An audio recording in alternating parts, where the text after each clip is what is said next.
Mga kabady, papakita ko lang sa inyo kung gaano kalinis ang kanal dito sa Jeddah.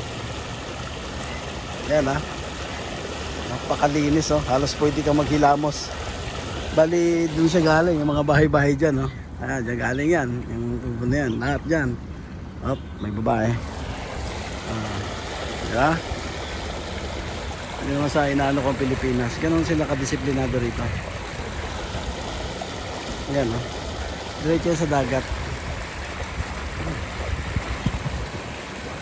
Ayun yung fountain,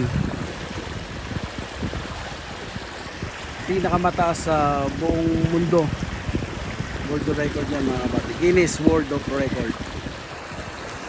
Yung pinakamataas naman na bike, yung dati kong vlog at yung dati ko ring vlog sa sa Paisalia.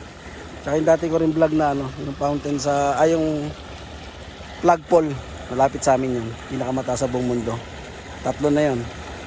Ayun yung mga isda ayun yun na yung vlog natin mga kabady. May mga tama yung bike ko tsaka yung ano ko naman, mga kasama ko, patag muna sila. Ayan kita nyo naman hindi man lang nalalaso ng isda. Nakikita nyo yung mga isda. May nagbablog ng ganito, pinapakita nila sa Dammam, Riyadh, yung kanal doon. Papakita ko rin ito, mamalaki ko rin itong Jeddah siyempre. Kung saan ako nakabase. Ayan. Yung isda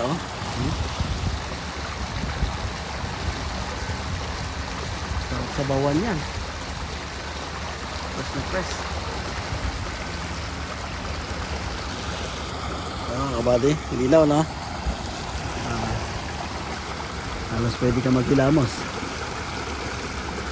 Mga Poso Negro, mga yan, sinasala kasi yan bago itapon dyan.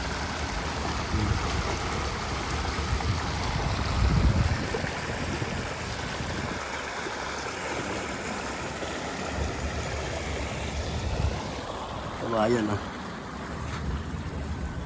itong tambayan ng mga people dito, madlang people. Ganda rito pag gabi.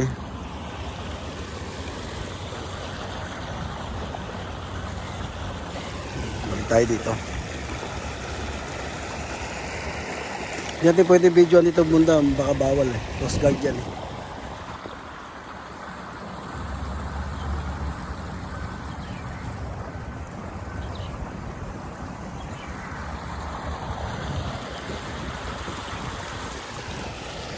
Okay. Nandun lang mga kabady. Ayan yung bike ko. Yan ang ganito ginagawa namin mga Pilipino rito. Hindi pwede ilagay yung bike dyan. Mamaya biglang hablutin Ayan Pinoy ka. Pag Pinoy ka, pag mauta ka. Di ba yung kisa hablutin man nila. Kasi may mga mga kulit. Dami nang nananakawan ng bike. Hindi namin alam kung sino yan. Ayan Hindi siya basta-basta mabubuhat. Mga kabady, shoutout dun sa Pilipino. Nako, ikaw talaga pinaviral mo ang mga Pilipino.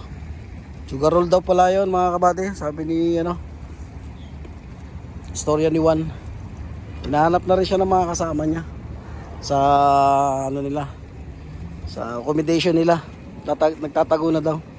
15 years yata ang nakalagay doon. 15 years in prison. May iPhone ka naman, di mo bininta. Talaga may tropa rito. So yun lang mga kabady, vlog natin Pasensya na kayo ito lang muna may babato ko sa inyo. Advance Happy New Year. May dagdag lang mga kabady. Ayan bike ko. Sa mga hindi pa nakakaalam, yung mga hindi taga dito sa Jeddah, pinagbabawal maligo dito. Ayan ang pier ng Jeddah. Yan, may dumaong. Karga, diskarga yan. Kaya pinagbabawal maligo dito. Kasi itong Jeddah po tambak lang. Hindi po siya pag ganun. Diretso kasi siya pag ganun. Palalim. Kaya pinagbabawal. Kasi nakarang, ilang taon na yan, may nalunod. 4 na Pinoy. Nakaligtas yung Isa kasi umahon. Maliit na yun, maliit na lang. Eh bigla low tide eh. Bigla nag high tide. Inabutan yung tatlo. Matay po yun. Nabalitaan na lang namin. Kaya ngayon pinagbabawal eh. Dito ako sa tabi ng pangpangan, linaw. Mga isda oh. Kaya mahigpit na nila ipinagbabawal na maligo. Breakwater po kasi yan eh. Yung isa kasi bumalik. May nakalimutan daw siya. Siya lang nakaligtas. Yung tatlo wala, nalunod. Biglang tumaas yung tubig eh. Yan, lalim na yan mga buddy oh. Lampas tao na yan. Ang babaw lang niya tingnan dito. Yan po, yan tambak lang kasi oh, ay lupa. So yun lang mga kabady. Inuulit ko, maraming salamat sa nagtsatsaga manood sa aking vlog. Okay, bye bye. Advance at muli, advance Happy New Year. Alright.